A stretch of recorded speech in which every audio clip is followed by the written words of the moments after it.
लक्ष्मी हा शब्द ऐकला की आपल्या डोळ्यासमोर येतं ते म्हणजे वैभव, ऐश्वर्य आणि संपत्ती. पण लक्ष्मीला चंचल सुद्धा म्हटलं जातं, कारण की ती एका जागी फार काळ टिकत नाही. पण बरीच अशी घरं आहेत जिथे लक्ष्मी माता अगदी स्थिर स्वरूपात वास करून आहेत. अनेकांचे मला कमेंटमध्ये प्रश्न येतात, की ताई आम्ही खूप कष्ट करतो, पण आमच्याकडे पैसा टिकत नाही. पैसा येतो आणि आल्यापावली लगेच निघून जातो.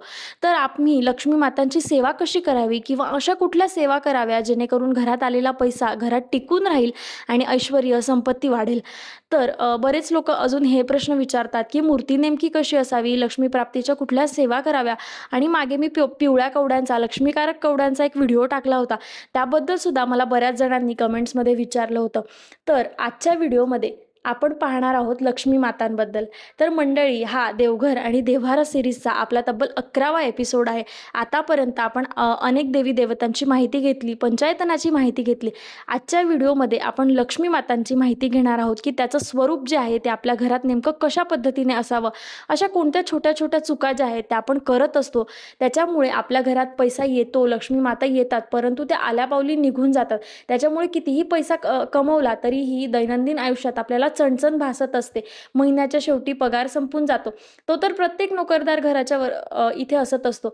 पण बऱ्याच लोकांचे असे प्रश्न असतात, की पैसा येतो पण अजिबातच टिकत नाही किंवा कायमस्वरूपीच चणचण भासत असते. गरिबी आहे किंवा बऱ्याच लोकांच्या घरात अगदी 2 वेळ जेवायला सुद्धा अन्न नसतं, अशी सुद्धा परिस्थिती येते.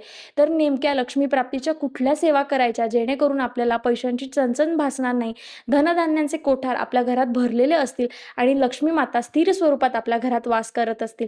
चला तर मग आजच्या व्हिडिओला अजिबात वेळ न घालवता सुरुवात करूया. सगळ्यात आधी आपण समजून घेऊया की लक्ष्मी माता नक्की कोण आहेत आणि त्यांचा जन्म कसा झाला. तर पौराणिक कथेनुसार जेव्हा देव आणि दानवांनी समुद्र मंथन केलं, त्या समुद्र मंथनातून 14 रत्ने बाहेर पडली. त्या 14 रत्नांपैकी एक रत्न म्हणजे लक्ष्मी. लक्ष्मी नंतर विष्णूंच्या अर्धांगिनी बनल्या. तर लक्ष्मी म्हणजे केवळ फक्त पैसा नाही, तर लक्ष्मीला अष्टलक्ष्मी म्हटलं जातं. अष्टलक्ष्मी म्हणजे 8 रूपं असणारी लक्ष्मी. त्या 8 रूपांमध्ये धन, धान्य, धैर्य, शौर्य, विज्ञान, विजय, संतान आणि आदिलक्ष्मी या 8 रूपांचा समावेश होतो. तर फक्त घरात पैसा असून चालत नाही, लक्ष्मी मातांची 8ही रूपं आपल्या घरात प्रसन्न असायला हवी. धनाबरोबर धान्यसुद्धा आपल्या घरात असायला हवं. आपल्या मनाला धैर्य आणि शांतता असायला हवी. तेव्हाच आपल्याला विजय मिळत असतो. त्याच्यामुळे लक्ष्मीची 8ही रूपं आपल्या घरात कार्यरत करत असणं महत्त्वाचं आहे. जर तुमच्याकडे खूप पैसा आहे, खूप संपत्ती आहे, पण तुमच्याकडे शांतता नाही आहे, तर लक्ष्मी माता संपूर्ण स्वरूपात तुमच्याकडे नाही आहे असं समजावं. आपल्याकडे पैशाबरोबर धान्याचे कोठारही भरलेले असावेत, विजयसुद्धा असावा, धैर्य असावं, त्याचबरोबर संतान असावं. म्हणजे लक्ष्मीची 8ही रूपं ज्यावेळेला आपल्याकडे कार्यरत असतात, तेव्हाच लक्ष्मी स्थिर स्वरूपात आपल्याकडे राहत असते. त्याच्यामुळे घरात अष्टलक्ष्मीचा वास असायला हवा. नुसता पैसा आपल्याकडे येत राहिला, पण तो चंचल स्वरूपात असला, तो एका जागी टिकला नाही, तर आपल्या घराची शांतता भंग होते. बऱ्याच जणांच्या घरामध्ये, देवघरामध्ये लक्ष्मी मातेचा फोटो असतो, मूर्ती असते, पण ती योग्यरित्या आहे का हे आजच तुम्हाला तपासायचं आहे. तर देवघरात लक्ष्मी मातांची मूर्ती किंवा फोटो आपल्याला 3 पद्धतीने ठेवायचा आहे. चला तर मग आता आपण पाहूया. सगळ्यात पहिला फोटो म्हणजे विराजमान लक्ष्मी. लक्ष्मी मातांचं विराजमान स्वरूप आपल्याला देवघरात ठेवायचं असतं. विराजमान स्वरूप म्हणजे त्या अगदी बसलेल्या अवस्थेत असाव्या. त्यांचे पाय अजिबात दिसता कामा नये. मग त्या कमळामध्ये असतील किंवा आसनावर बसलेल्या असतील तरी चालेल. कमळामध्ये बसलेली लक्ष्मी जर तुमच्या देवघरात असेल तर अतिउत्तम. आता मूर्ती मिळते. माझ्या देवघरात जी मूर्ती आहे त्याचा फोटो मी इथे दाखवण्याचा प्रयत्न करते. तर कमळात बसलेल्या लक्ष्मी शक्यतो असाव्या. म्हणजे लक्ष्मीची मूर्ती घेताना लक्ष्मीचे पाय दिसता कामा नये. कारण की असं म्हणतात, लक्ष्मीचे जर पाय दिसले तर लक्ष्मीचा पाय जो आहे तो आपल्या घरातून काढता होतो आणि लक्ष्मी आपल्या घरात चंचल स्वरूपात असतात. त्याच्यामुळे त्यांना अगदी स्थिर स्वरूपात आपल्याला आपल्या घरात विराजमान करायचं असतं. दुसरं स्वरूप म्हणजे गजलक्ष्मी. गजलक्ष्मी म्हणजे लक्ष्मी मातांचा जो फोटो येतो केंद्रात बघा, दिवाळीचा जो पूजन आहे त्याच्यामध्ये आपण मांडत असतो. तर लक्ष्मी माता मध्यभागी बसलेल्या असतात. त्या धनधान्याचा वर्षाव आपल्या घरामध्ये करत असतात आणि दोनही बाजूंनी गजलक्ष्मी म्हणजे हत्ती आपल्या सोंडेने त्यांच्यावरती वर्षाव करत असतात पाण्याचा. तर असा जो फोटो असतो तसा गजलक्ष्मीचा फोटोसुद्धा तुम्ही तुमच्या देवघरात स्थापन करू शकता. आणि तिसरी गोष्ट म्हणजे विष्णू भगवानांचा अर्धांगिनी स्वरूप जे लक्ष्मी असतं म्हणजे विष्णू भगवान शयन अवस्थेमध्ये असतात आणि लक्ष्मी माता त्यांच्या जवळ बसलेल्या असतात, त्यांची सेवा करत असतात.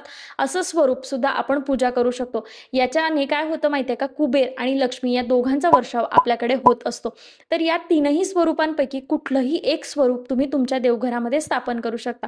फोटो घेत असाल तर शक्यतो तो सुद्धा छोटाच असावा, जेणेकरून देवघरात मावेल. किंवा मग जर तुम्ही थोडा मोठा घेत असाल किंवा तिजोरीमध्ये ठेवण्यासाठी घेत असाल तर तशा पद्धतीचा सुद्धा चालेल. पण जो फोटो आहे तो तुम्ही अगदी हॉलमध्ये किंवा किचनमध्ये असं न करता देवघर जिथे तुमचं आहे तिथे लावला तरीही चालेल किंवा अगदी देवघरात ठेवला तरीही चालेल. जर तुम्ही लक्ष्मी मातांची मूर्ती घेत असाल तर ती शक्यतो पितळेची, पंचधातूची किंवा चांदीची घेतली तरीही अतिउत्तम. पण त्या बसलेल्या अवस्थेत असाव्या, उभ्या अवस्थेत किंवा पाय जिथे दिसतात त्या अजिबात असू नये.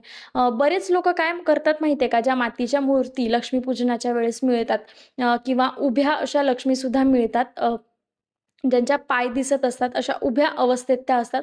तर उभ्या लक्ष्मी आपल्याला आपल्या घरात अजिबात ठेवायच्या नसतात. म्हणजे काय होतं माहिती आहे का, जुने लोक असं म्हणायचे की उभी लक्ष्मी जर घरात ठेवली तर उभ्या उभ्या लक्ष्मी आपल्याकडे येते आणि ती लगेच निघून जाते. त्याच्यामुळे आपण कितीही पैसा कमवला तर तो लगेच आल्यापावली माघारी जात असतो. त्याच्यामुळे लक्ष्मी मातांचं कुठलंही स्वरूप जर तुमच्या देवघरात असेल तर ते आवर्जून बैठक अवस्थेत घ्यायचं. म्हणजे लक्ष्मी माता आल्यानंतर शांततेत आपल्या घरात विराजमान झाल्या पाहिजे असं स्वरूप आपल्या घरात आपल्याला लक्ष्मीचं स्थापन करायचं असतं.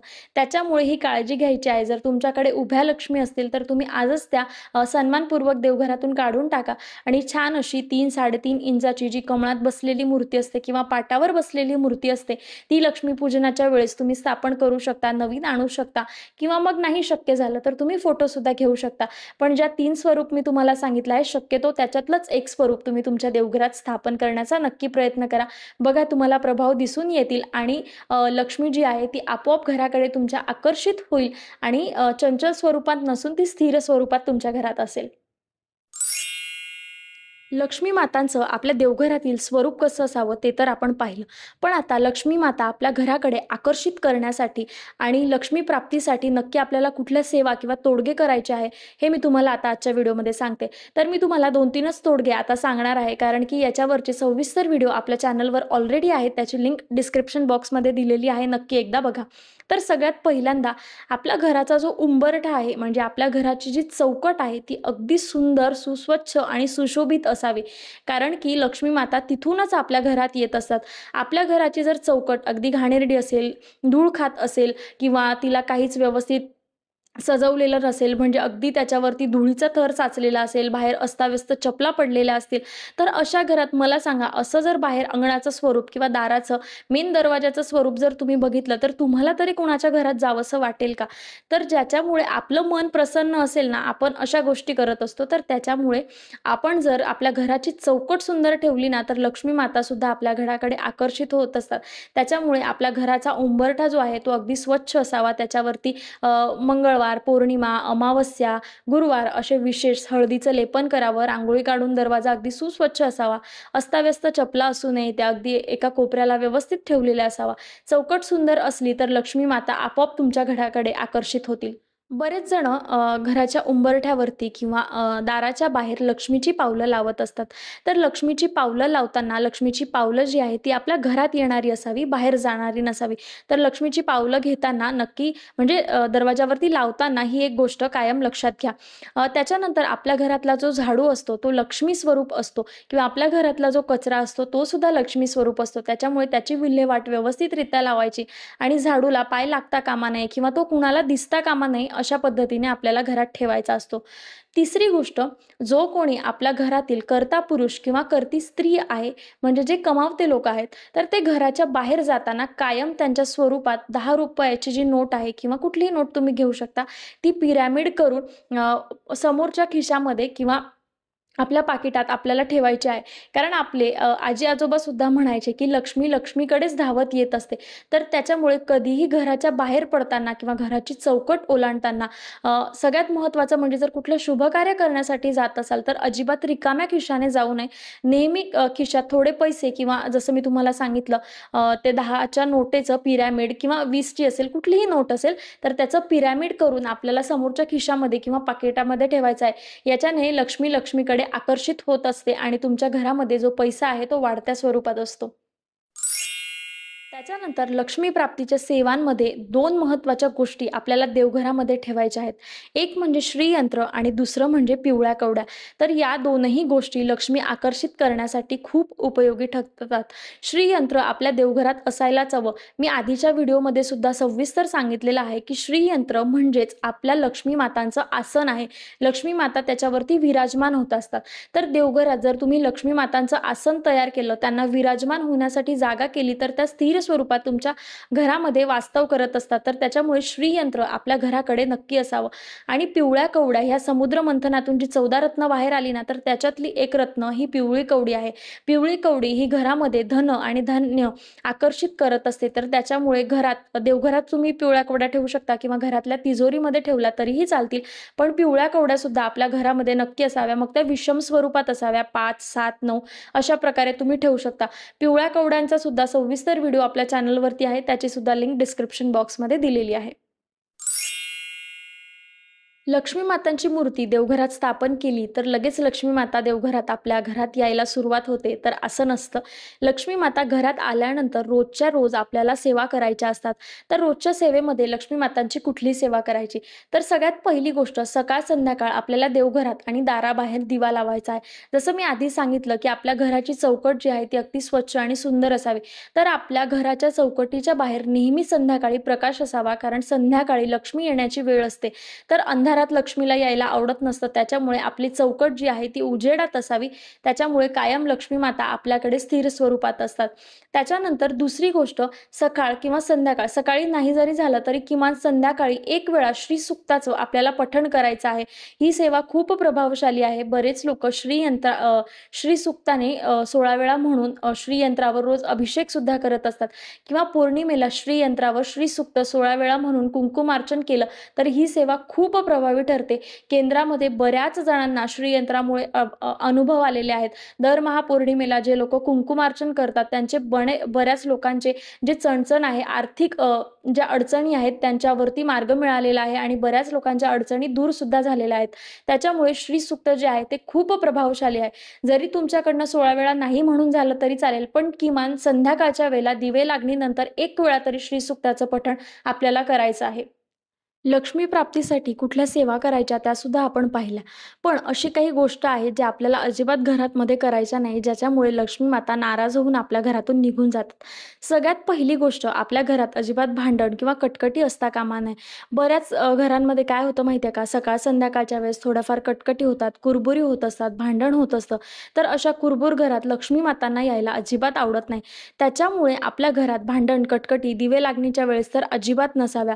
आपल्या घरातील जे वातावरण आहे ते अगदी प्रसन्न, शांत आणि छान असावं, जेणेकरून काय होतं माहिती आहे का, मंगलमय असावं, जेणेकरून आपल्या घरात लक्ष्मी मातांना सुद्धा यायला आवडतं आणि लक्ष्मी माता आपल्या घरात विराजमान होत असतात. दुसरी गोष्ट, आपल्या घरात खरकटी भांडी किंवा जाळं जळमटं किंवा जुन्या तुटलेल्या फुटलेल्या वस्तू, टिचलेल्या वस्तू, खराब दैनंदिन अवस्थेमधले कपडे, अशा गोष्टी अजिबात असू नये. या गोष्टी माहिती आहे का, गरिबीला आमंत्रण देण्यासारख्या असतात. म्हणून 10 कपड्यांऐवजी 2च असावे, पण ते चांगले असावे. फाटलेले कपडे, तुटकी भांडी किंवा जाळं जळमटं आपल्या घरामध्ये अजिबात असू नये. अशा घरामध्ये दरिद्रता नांदत असते, लक्ष्मी माता अजिबात येत नाही. त्याच्यामुळे या गोष्टींची आपल्याला काळजी घ्यायची आहे. आपलं घर आपल्याला नेहमी नीटनेटकं ठेवायचं आहे.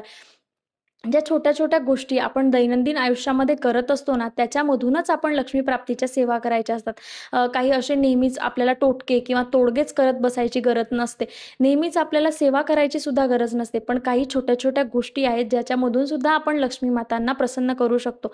ते म्हणजे आपलं घर अगदी छान मंगलमय असावं, सकाळ संध्याकाळ दिवाबत्ती व्हावी, भांडण कटकटी अजिबात नसाव्या आणि आपल्या घरातील ज्या वस्तू आहेत त्या व्यवस्थित कंडिशनमध्ये असाव्या. मग ते कपडे असतील, चपला असतील, अजिबात तुटलेली फुटलेली कुठल्याही गोष्टीचा संग्रह करायचा नाही. ती त्वरित काढून टाकायची आणि चांगल्या गोष्टी आपल्या घरामध्ये ठेवायच्या. त्याच्याने काय होतं माहिती आहे का, ही फक्त एक आध्यात्मिक गोष्ट नाही आहे, तर वैज्ञानिकदृष्ट्या सुद्धा जर आपण विचार केला तर आपले इमोशन्स त्या पद्धतीने काम करत असतात. तर बघा, एखादी नवीन किंवा छान गोष्ट आपल्या डोळ्यासमोर आली तर आपल्याला लगेच प्रसन्न वाटतं, आपल्याला एनर्जी वाटते, उत्साह वाढला की लगेच आपण 2 कामं जास्तीची करतो आणि त्याच्यातूनच आपल्याला काही ना काही आउटपुट मिळत असतं. बरोबर ना? कारण की आपण जुन्या-जुन्या गोष्टी बघत गेलो, तर त्याच्याने काय होतं माहिती आहे का? नकारात्मकता पसरत जाते आणि या नकारात्मकतेमधून घरात नैराश्य होतं, घरातील वातावरण खराब होतं आणि आपोआपच कुरबुरी व्हायला लागला ना, की पैशांची सुद्धा चणचण भासायला लागते बघा. त्याच्यामुळे घर नेहमी प्रसन्न असावं, छान असावं, तुटलेल्या-फुटलेल्या वस्तूंचा अजिबात संग्रह करायचा नाही, लवकर काढून टाकायच्या आणि छान-छान गोष्टी आपल्या घरात असावं, छान वातावरण असावं, जेणेकरून लक्ष्मी मातांना सुद्धा आपल्या घरात यायला आवडेल. अशा छोट्या-छोट्या गोष्टी आपल्याला करायच्या असतात लक्ष्मी प्राप्तीसाठी. अर्थातच अमावस्या, पौर्णिमा तुम्ही विशेष सेवा करू शकता, श्रीयंत्रावर सेवा करू शकता, जेणेकरून लक्ष्मी प्राप्तीच्या गोष्टी तुम्ही केल्या तर त्याच्यातून सुद्धा तुमच्या ज्या आर्थिक अडचणी आहेत त्या कमी व्हायला तुम्हाला मदत होते. तर मंडळी, लक्ष्मी माता ही कष्टाने येते पण संस्काराने टिकते आणि आपल्या घरात जर आनंद असला तर ती आपोआप आपल्या घराकडे ओढली जाते. त्याच्यामुळे आपल्या घरातील आनंद वाढवा, संस्कार वाढवा, लक्ष्मी माता, सरस्वती माता आपोआप आपल्या घराकडे धाव घेत असतात.